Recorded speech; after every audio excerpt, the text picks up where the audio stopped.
There will be few amongst us who have not wondered what happens to us when we die. There are those who believe that we have but one life, and when that is over, it's all over. There is nothing after that but decay. There are those, perhaps the majority on this island, raised in the Christian tradition, who believe the teachings on heaven and hell and perhaps on purgatory too. But there are a growing number of people who, raised in the Christian tradition, believe that they had previous lives and will be reincarnated again. Some have gone to extraordinary lengths to prove it. One of those, Paula Hayes, is with us. Paula, you're very, very welcome. A conviction that you were here before. Yes, it began with a recurring dream just before the age of 3. And the dream was every night the same.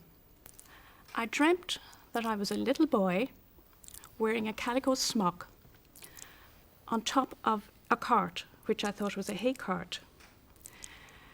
And there was an accident. And the little boy, who I identified as being myself, fell off the cart. And there were children there on the cart, and they were screaming, "Joseph, Joseph." And I would always wake up at a point where the horse's hooves would be in front of my face, and I would be terribly scared. And I didn't know what it meant. And of course, I tried to push this out of my mind as I got older.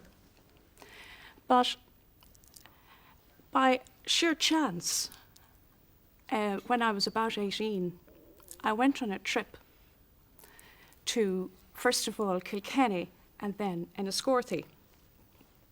And we passed through a village called Inistioge. It's on the banks of the Noir. And we decided to take a route through the Blackstairs mountains to Enniscorthy, which in fact was the old route. And when we were driving along this road, I realized that this was the road where the accident had happened. You hadn't been on this road before? I don't think I had, no, because we didn't very often go into Kilkenny and Wexford. So this sense of, what people would say, sense of déjà vu, this spurred you then to do what? Well, of course, I couldn't do anything about it. And I thought that nothing else would happen concerning this memory. But there again, by another sheer fluke, we happened to acquire a house in the area. And I realized that here again I was back in the accident spot.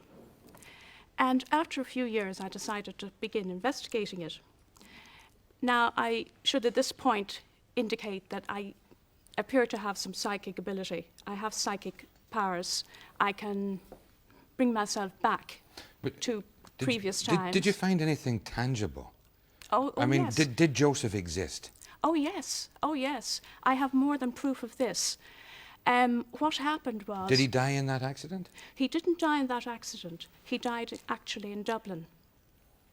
Now, a few years later, I suddenly realized that Joseph's father had been a silversmith. And about 2 years after this, I found a newspaper behind the shutter in my house. And I'd always known there was something behind the shutter, but I never actually broke the shutter open because it was fixed shut. And there was a death notice for a little boy called Joseph in the newspaper. And of course, it gave the address, it gave the date of death, and it gave his parents' names. All right, I'll come back to you, but your own researches, if you like, stood up the life and the eventual death of Joseph and proved to you your growing certainty at the time oh, yes. that you had been this young boy. Oh, definitely. All right.